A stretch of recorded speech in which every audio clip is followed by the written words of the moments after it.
इस सीरियल के सेट पर तो मुझे कब से जाना था। सच? सच। तो चलिए आपको भी और साथ में हमारे दर्शकों को भी लिए चलते हैं रामायण के लोकेशन पर।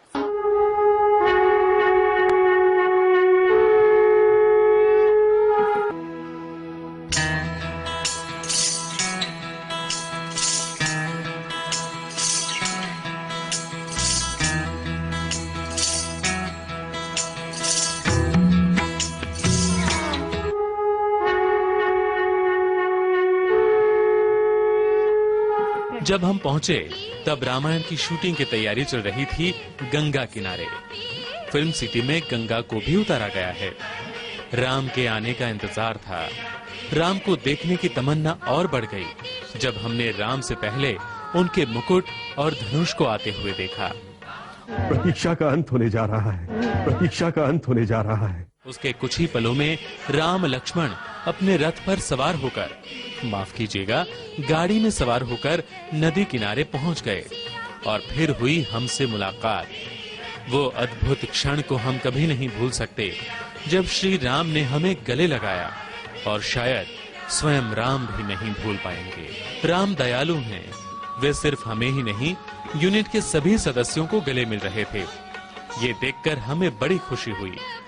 फिर राम और लक्ष्मण पहुंच गए नदी के दूसरे छोर पर, जहां ऋषि विश्वामित्र उन्हें मां गंगा की महिमा सुना रहे हैं। बीच बीच में विश्वामित्र की कुटिया से कुछ लोग भी निकल कर आ रहे थे राम से मिलने। नहीं, शायद राम के कॉस्ट्यूम्स को ठीक करने। जी हाँ, सीन के वक्त पर्दे के पीछे के ये कलाकार छिप गए थे विश्वामित्र की कुटिया में, लेकिन राम अपनी फोटो खिंचवाने का शौक हमसे नहीं छिपा सके। जैसे ही सीन खत्म हुआ, वे फोटोग्राफर के सामने देने लगे अलग अलग पोजेस, कभी खड़े रहकर तो कभी धनुष पर बाण चढ़ाकर, और खिंचवाने लगे अपनी खुद की तस्वीरें।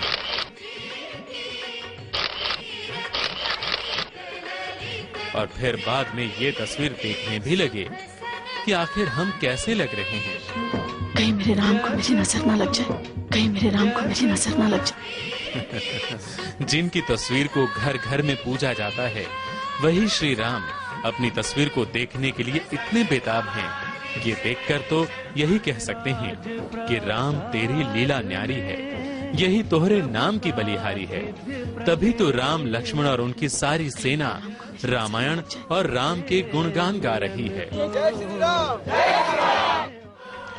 राम और लक्ष्मण को देखने के बाद एक ही इच्छा थी कि हमारी सीता मैया कैसी होंगी और क्या कर रही होंगी। तो उन्हें देखने के लिए हम पहुंच गए मिथिला, जहां मां सीता अपनी सखियों से राम लक्ष्मण की खबरें सुन रही हैं। सीता मैया के रूप की तारीफ जितनी की जाए उतनी कम है। श्रृंगार ऐसा जिसे देखकर मन में एक ही सवाल उठता है, इतनी कोमल काया इतना भार कैसे सह पाती है। ड्रेस तो उतना भारी नहीं है, या तो फिर लड़कियों को शायद थोड़ी बहुत आदत होती है भारी भरकम ड्रेसेस पहनने के लिए, लेकिन जो ज्वेलरीज है आप देख सकते हैं मेरे पीछे चोटी में एक इतना बड़ा सा कुछ लगा हुआ है चुटिया, और बालों में इतनी सारी चीजें कि माथा लगता है पीछे की तरफ ऐसे गिर जाएगा। सीता मैया का स्वयंवर अभी नहीं हुआ है, लेकिन सीता मैया ने राम को देख लिया है और इसीलिए वो बार बार राम के ही ख्याल में खोई रहती हैं। राम से मिलने के लिए बेताब हैं, इसीलिए कभी फोन पर तो कभी स्वयं उनके साथ बैठकर बातें भी कर लेती हैं। राम, लक्ष्मण और सीता का ये रूप देखकर, उन्हें इस तरह से बहुत ही रोचक मंत्रणा करते हुए देखकर हम तो धन्य हो गए। कैमरामैन पवन जायसवाल के साथ संदीप पंड्या, स्टार न्यूज, सागर फिल्म सिटी, वडोदरा।